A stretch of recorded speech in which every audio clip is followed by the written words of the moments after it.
Hello and welcome to the test run of a new Football News and Views podcast. I'm going to start with a football top 10, my current top 10 managers.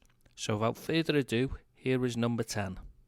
At 10 is Maurizio Pellegrini of West Ham United.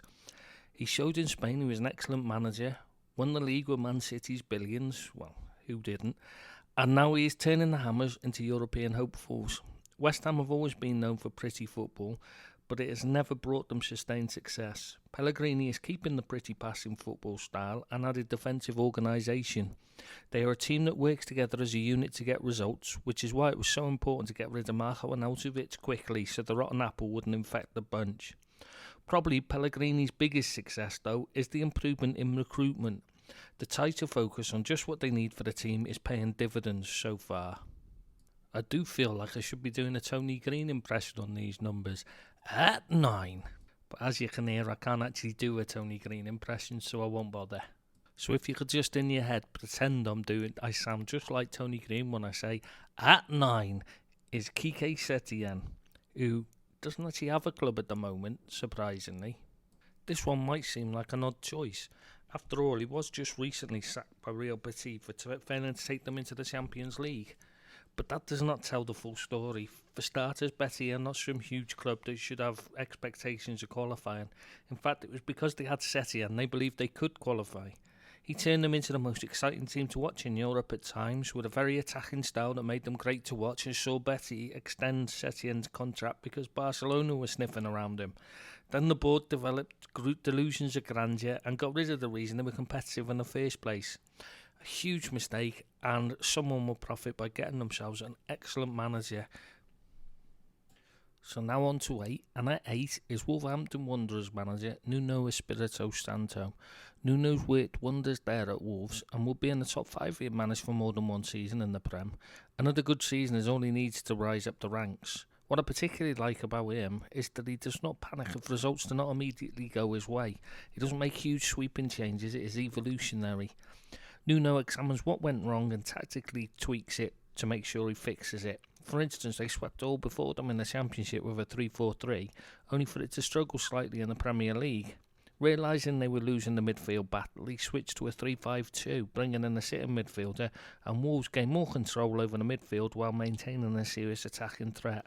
Another manager who emphasises teamwork and hard work to bring results to his team. So now on to number 7. And at 7 we have Marcelino of Valencia. The little Spaniard might look like a hyperactive leprechaun bouncing about on the sidelines, but he is a seriously good manager. It must be said though that watching his antics on the sidelines is often more entertaining than the football. Valencia are a difficult team to manage, but he is doing well there despite the problems of managing a team that is perceived to be the 3rd biggest in Spain by the fans and board, but lacks the funds to compete at the top end. Financially, taking them into the Champions League is key to their chances, but they need to go far each year or fall behind the likes of Atletico Madrid and Sevilla that they believe themselves to be bigger than. Marcelino's success so far will need to be built on, or he'll be another excellent Spanish manager out of work along with Quique Setien. So it's time for number 6, and at 6 I have Marcelo Gallardo of River Plate. He just misses out on the top 5 despite being outstanding in South American football. With the level being slightly, well, some would say more than slightly below European competition, I didn't feel like I quite put him inside the top 5. Despite being only 43 though, he is already the most successful coach in River Plate's history. It is probably only a matter of time before a European giant throws money at him to become their manager, and when he does, I can only see him climbing up the rankings because he's as close to a surefire hit as I've seen. So on to the top 5, and at 5 it's Marcelo Gallardo. I just done him. No, it's Porto's Sergio Conceição. He has come in under the premise that he had to offload £100 million worth of players just to steady the ship financially. Most other managers would have never even considered the job under those circumstances. In fact, a large number of them turned it down before Conceição was given a chance. Since taking charge, he has turned the club around, keeping them not just competitive domestically, but winning the Portuguese league in his first season. Added to that, he's made them competitive in continental competition, and they gave eventual winners Liverpool a tough test in the Champions League, despite having a clear quality disadvantage. They also play nice football and a very watchable team. So now it's on to number 4, and at 4 is Lucien Favre, the Swiss manager of Borussia Dortmund, who deserves inclusion purely for the fact that he managed to get Mario Balotelli to perform well in charge of Nice. That places him in an exclusive group, a very elite group. Favre has had a long climb to the top, beginning with a role as under-14s coach with lower league Swiss team Chalons. Apologies for the mangled pronunciation.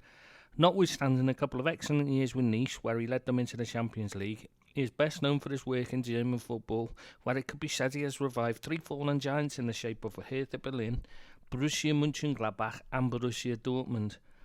His quick attacking football is not just successful but very easy on the eye. He is not all attack though. Favre is very tactically astute, even if I can't say it, and he likes to pay attention to details. He also often finds the time to work with players one-to-one, and his key strength, which probably stems from his work one-to-one with players, allows him to succeed without a huge spend, which is bringing through young players and developing them into first-team players. So now we move on to the top 3, and at 3 I've picked Julian Nagelsmann of RB Leipzig. Still only a young man, but he has shown himself to be an excellent forward-thinking manager who gets the most out of his players. His appointment was, in my opinion, a coup by RBL after both Bayern Munich and Arsenal made the mistake of deciding to appoint someone else. At Leipzig, he will get financial backing to build a side capable of breaking Bayern's hegemony of the Bundesliga, though he will also have Favre's Dortmund to deal with to do so. His age is often held against him. He was just 28 when he took charge of 1899 Hoffenheim, and is still only 32 now, but it did not stop him from rescuing Hoffenheim from relegation in his first season, nor did it stop him from leading them to Champions League qualification for the first time in their history in his second. Nagelsmann is also an innovator and likes to use technology to help on the training pitch, on which he had a giant video wall installed on the halfway line. That enables him to illustrate his points with footage from the cameras he has recording everything. Big Brother or what? He is also well known for being a decent human being as well. He was the first head coach in world football to sign up to Common Goal, where footballers sign over 1% of their salary to charity. At 2, and I do mean just, missing out on the top spot, is Atalanta manager Gianpiero Gasperini. The man Jose Mourinho once said was the opponent who gave him the greatest difficulty while in Italian football. Gasperini has always produced excellent footballing teams that entertain as well as achieve results, but his work at current club Atalanta has been nothing short of spectacular. This coming season they will participate in the European Champions League for the first time ever. At the age of 61 he is no young and up-and-coming manager, but someone who has worked hard to build his way to the top end. One of the things I particularly like about him is his commitment to bringing through young players and coaching them to success rather than buying a quick fix. It's very un-Italian of him. The biggest question is, how much further can he take Atalanta? A good Champions League run is about all they have left, as it would take a minor miracle for them to successfully challenge Juve for the Serie A title. So on to the final one, and number 1, my choice may be in part down to bias, but despite only finishing second in the Premier League, I'm going to pick Jurgen Klopp of Liverpool. The Champions League win and the way his Liverpool team kept grinding results out in the Prem just edged it for me. Yes, he spent money to achieve it, but nothing like the outlay of Man City, PSG and Madrid. He inherited a team low on confidence and sinking fast, and has turned it around and created a great team. Klopp has bought well, but has also improved players through coaching. The improvement each season has been visible, particularly defensively. That is not just because of the excellence of Alisson and Van Dijk. The organisation at the back has improved markedly as well.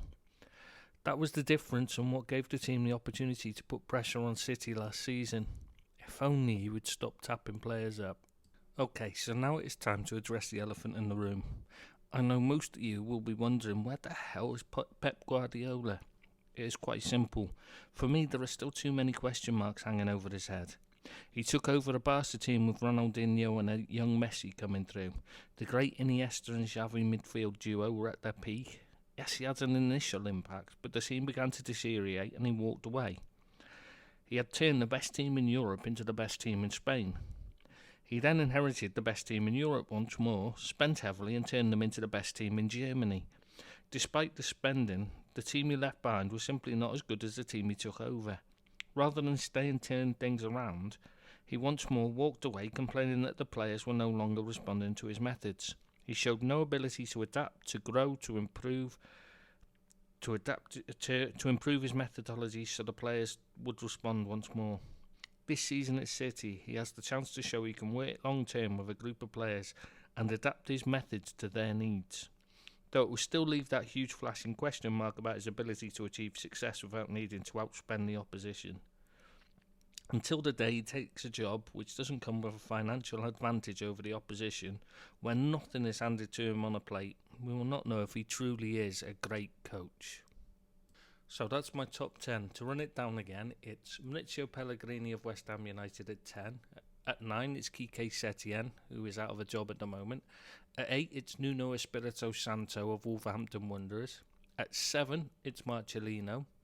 At 6, it's Marcelo Gallardo of River Plate. At 5, it's Sergio Conceição of Porto. At 4, it's Lucien Favre of Borussia Dortmund. At 3, it's Julian Nagelsmann of RB Leipzig. At 2, it's Gianpiero Gasperini of Atalanta even. And the winner is Jurgen Klopp of Liverpool.